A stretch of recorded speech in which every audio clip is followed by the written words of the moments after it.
नमस्कार दोस्तों, स्वागत है आपका आज की बेहद बड़ी और जरूरी खबरों में। लेकिन खबर में आगे बढ़ने से पहले अगर आपको भी ऐसा लगता है कि मोदी सरकार गरीबों और प्रवासी मजदूरों पर ध्यान नहीं दे रही है और आप इस बात के लिए मोदी सरकार का विरोध करते हैं, तो आप भी इस वीडियो को लाइक कीजिए और इस लाल बटन को दबाकर चैनल को फ्री में सब्सक्राइब करके घंटी बजाइए और कमेंट में लिखिए जय हिंद। रुख करते हैं पहले खबर की तरफ। राहुल गांधी के जवाब में बीजेपी का ऐसा ट्वीट चंद मिनट में करना पड़ा डिलीट। जी हां दोस्तों, राजनीतिक पार्टियां अक्सर अपनी विरोधी पार्टियों पर हमलावर रहती हैं। कोरोना वायरस के संक्रमण के दौर में भी राजनीतिक पार्टियां एक दूसरे पर निशाना साधने में चूक नहीं रही हैं। कांग्रेस नेता राहुल गांधी ने आज आरोग्य सेतु ऐप पर सवाल उठाया तो बीजेपी ने आधिकारिक ट्विटर हैंडल से राहुल गांधी के ट्वीट पर ऐसा जवाब दिया कि उसे चंद मिनटों में हटाना पड़ा।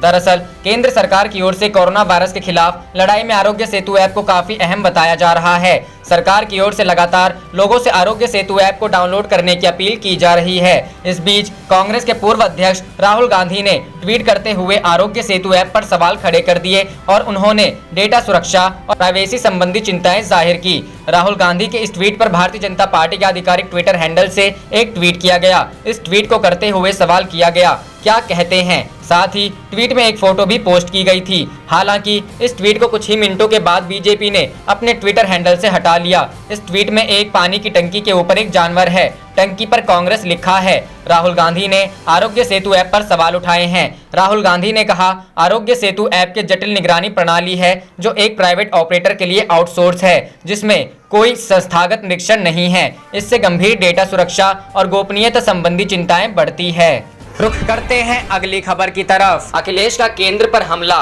कहा मजदूरों का किराया लेना शर्मनाक। जी हां दोस्तों, लॉकडाउन में मजदूरों की घर वापसी के लिए राज्यों से रेल किराया लेने का मामला तूल पकड़ता जा रहा है। छत्तीसगढ़ के मुख्यमंत्री भूपेश बघेल के बाद समाजवादी पार्टी के चीफ अखिलेश यादव ने केंद्र सरकार पर निशाना साधा है। अखिलेश ने ट्वीट करके कहा है कि ट्रेन से वापस घर ले जाए जा रहे गरीब बेबस मजदूरों से भाजपा सरकार द्वारा पैसे लिए जाने की खबर बेहद शर्मनाक है। आज साफ हो गया है कि पूंजीपतियों का अरबों माफ करने वाली भाजपा अमीरों के साथ है और गरीबों के खिलाफ। इससे पहले छत्तीसगढ़ के सीएम भूपेश बघेल ने आज तक के ई एजेंडा कार्यक्रम में मजदूरों का रेल किराया राज्य से वसूलने के मसले को हास्यास्पद बताया था। उन्होंने कहा कि मजदूरों के लिए ट्रेन चलाने के लिए केंद्र सरकार को राज्यों से पैसा नहीं लेना चाहिए, ये हास्यास्पद है, केंद्र को इसमें सहायता देनी चाहिए। उन्होंने कहा था कि बेहतर रोजी के लिए लोग बाहर जाते हैं। इस संकट की घड़ी में उनके आने के लिए हमने केंद्र से ट्रेन के लिए बात की थी। कोटा में फंसे राज्य के छात्र बस से आए, उन्हें 2 दिन का वक्त लगा और कठिनाई हुई, इसीलिए हमने ट्रेन चलाने की अपील की थी। ट्रेन भारत सरकार की है और मजदूरों को लाने के लिए राज्य सरकार से केंद्र पैसा ले, ये गलत है। इससे पहले अखिलेश ने किसानों के मुद्दे पर योगी सरकार को घेरा था। पूर्व सीएम ने कहा था कि भाजपा सरकार को किसानों के हितों की परवाह नहीं है। जिलों के अधिकारी भी किसानों के प्रति उपेक्षापूर्ण रवैया अपनाए हुए हैं। गेहूं और आम की फसल की हुई बर्बादी का सरकार के पास कोई ब्यौरा नहीं है। हाल ही में अखिलेश ने कोरोना से निपटने के लिए विधानसभा का विशेष सत्र बुलाने की मांग की थी।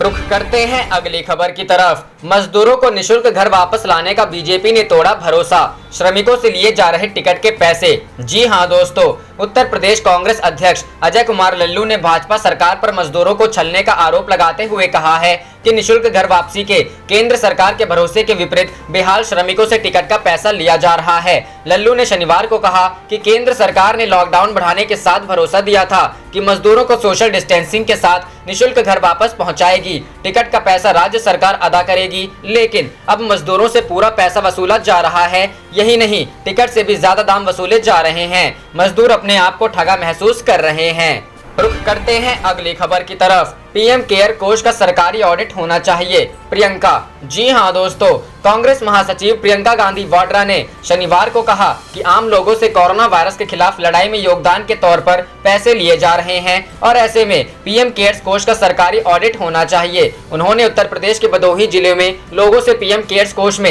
100 रुपए का योगदान देने से जुड़े जिलाधिकारी के एक कथित आदेश का हवाला देते हुए यह भी कहा कि देश के कई पूंजीपतियों के 68,000 रुपए का कर्ज बट्टे खाते में डालने का भी हिसाब होना चाहिए। कांग्रेस के उत्तर प्रदेश प्रभारी प्रियंका ने ट्वीट किया एक सुझाव, जब जनता त्राहिमाम कर रही है, राशन, पानी, नकदी की किल्लत है, सरकारी महकमा सबसे 100 रुपए पीएम केयर्स कोष के लिए वसूल रहा है, तब हर नजरिए से उचित रहेगा कि पीएम केयर्स कोष का सरकारी ऑडिट भी हो। उन्होंने कहा, देश से आगे भाग चुके बैंक चोरों के 68,000 करोड़ माफ हुए, उसका हिसाब होना चाहिए। संकट के समय जनता के सामने पारदर्शिता महत्वपूर्ण है, इसमें जनता और सरकार दोनों की भलाई है।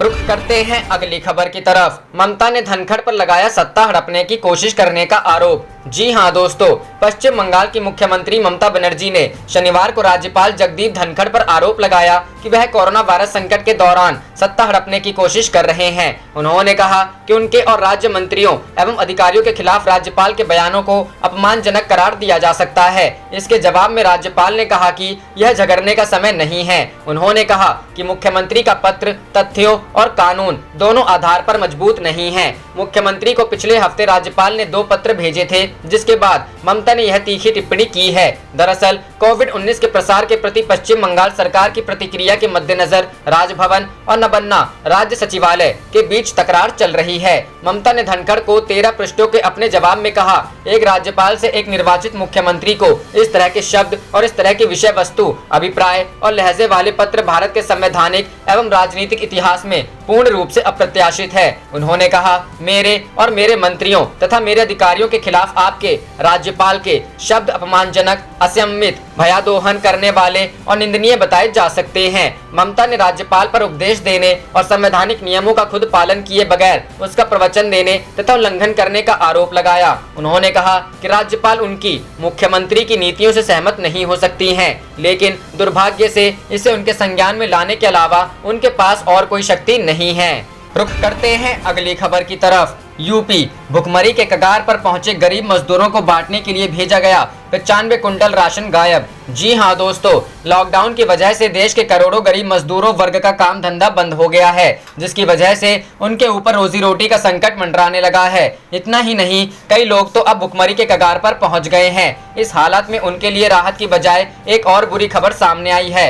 उत्तर प्रदेश की राजधानी लखनऊ में उनके हिस्से का 95 कुंटल गेहूं चावल गायब हो गया है। हालांकि मामला मीडिया में सामने आने पर आरोपी कोटेदार के खिलाफ मामला दर्ज किया गया है। गरीबों के राशन की कालाबाजारी करने के आरोप में शनिवार को हसनगंज क्षेत्र के एक कोटेदार के खिलाफ रिपोर्ट दर्ज कराई गई। शिवपुरम त्रिवेणी नगर तृतीय स्थिर कोटेदार दुर्गा प्रसाद पर करीब 95 कुंटल गेहूं चावल की कालाबाजारी का आरोप लगा है। शनिवार को डीएसओ ने छापा मारकर यह गोलमाल पकड़ा। डीएसओ सुनील कुमार सिंह ने बताया कि छापेमारी के दौरान इस दुकान पर 92 बोरे गेहूं और 61 बोरे चावल कम पाया गया है, यानी करीब 43 कुंटल गेहूं व 30.5 कुंटल चावल गोदाम में नहीं मिला। इसके अलावा प्रधानमंत्री गरीब कल्याण अन्न योजना का 18.80 कुंटल चावल भी नहीं था। वह बताते हैं कि गोदाम में राशन का ना होने का मतलब राशन की कालाबाजारी की गई है। कोटेदार समेत 2 अन्य लोगों के खिलाफ आवश्यक वस्तु अधिनियम के तहत मुकदमा दर्ज कराया गया है।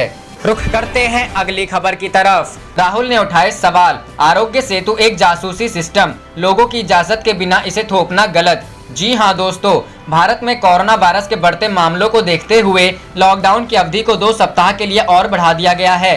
लॉकडाउन की अवधि को बढ़ाने के साथ ही सरकार ने अब सभी सार्वजनिक और निजी सेक्टर के कर्मचारियों के लिए contact trekking Aarogya Setu app का इस्तेमाल अनिवार्य कर दिया है।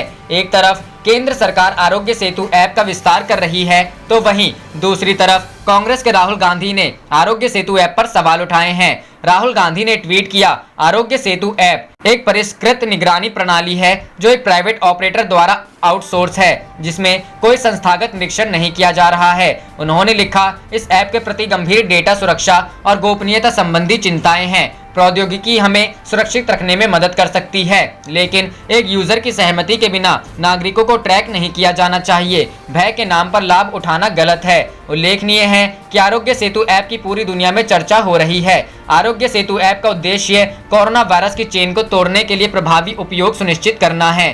गूगल प्ले पर इस ऐप को अब तक 50 मिलियन से अधिक बार डाउनलोड किया जा चुका है।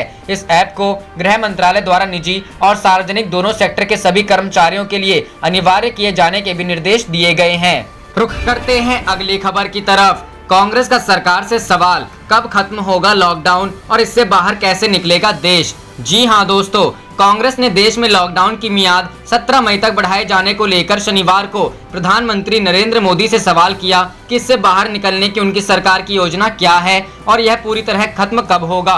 पार्टी के मुख्य प्रवक्ता रणदीप सुरजेवाला ने सरकार से आग्रह किया कि प्रवासी मजदूरों से किराया लिए बगैर उन्हें घर भेजने के लिए रेलगाड़ियों की व्यवस्था की जाए और किसानों, सूक्ष्म, लघु एवं मध्यम उद्योग की इकाइयों और वेतनभोगी वर्ग को राहत देने के लिए तत्काल कदम उठाए जाएं। उन्होंने वीडियो कॉन्फ्रेंसिंग के माध्यम से संवाददाताओं से कहा, गृह मंत्रालय ने शुक्रवार शाम आदेश जारी कर 17 मई तक लॉकडाउन का तीसरा चरण लागू कर दिया। न प्रधानमंत्री सामने आए, न राष्ट्र को संबोधित किया, न गृह मंत्री आए, यहाँ तक कि कोई अधिकारी भी सामने नहीं आया तो केवल एक आधिकारिक आदेश।